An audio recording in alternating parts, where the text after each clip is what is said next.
Mock drill को लेकर BJP प्रदेश अध्यक्ष मोहनलाल बड़ोली ने कहा कि मॉक ड्रिल के जरिए लोगों को जागरूक कर रही है सरकार। लोग निर्भय होकर जीवन जिए ऐसा वातावरण बनाना पड़ेगा। कुछ लोग देश में भय उत्पन्न करते रहते हैं। तो मॉक ड्रिल को लेकर बीजेपी प्रदेश अध्यक्ष का बयान भी सामने आया है। बीजेपी प्रदेश अध्यक्ष ने कहा कि मॉक ड्रिल के जरिए लोगों को जागरूक कर रही है सरकार और मॉक ड्रिल में लोगों के लिए एक ऐसा वातावरण बनाया जाएगा जिसमें लोग अपने आप को सेफ, अपने आप को सुरक्षित महसूस करें, क्योंकि कुछ लोग देश में भय उत्पन्न करने की कोशिश कर रहे हैं, कुछ लोग देश में भय उत्पन्न करते रहते हैं। तो मॉक ड्रिल को लेकर ये बीजेपी प्रदेश अध्यक्ष का बयान, जिसमें कहा कि सरकार मॉक ड्रिल के तहत लोगों को जागरूक करने का काम कर रही है।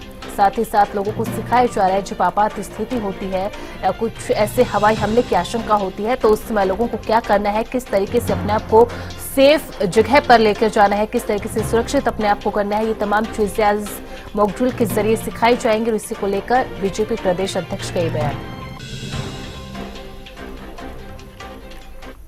प्रकार से मोटिवेट करने का ये है अभियान और ये अच्छी बात है। इस प्रकार की मॉक ड्रिल और किसी प्रकार का भी भय कहीं ना आए, निर्भय होकर जीवन जिए, इस प्रकार का वातावरण देश में बनाना पड़ेगा। बहुत सारे लोग देश में भय उत्पन्न करते रहते हैं और ये सरकार जो काम कर रही है बहुत बढ़िया कर रही है।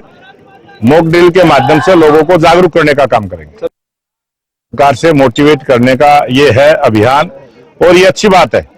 इस प्रकार की मॉक ड्रिल और किसी प्रकार का भी भय कहीं ना आए, निर्भय होकर जीवन जिए, इस प्रकार का वातावरण देश में बनाना पड़ेगा। बहुत सारे लोग देश में भय उत्पन्न करते रहते हैं और ये सरकार जो काम कर रही है बहुत बढ़िया कर रही है।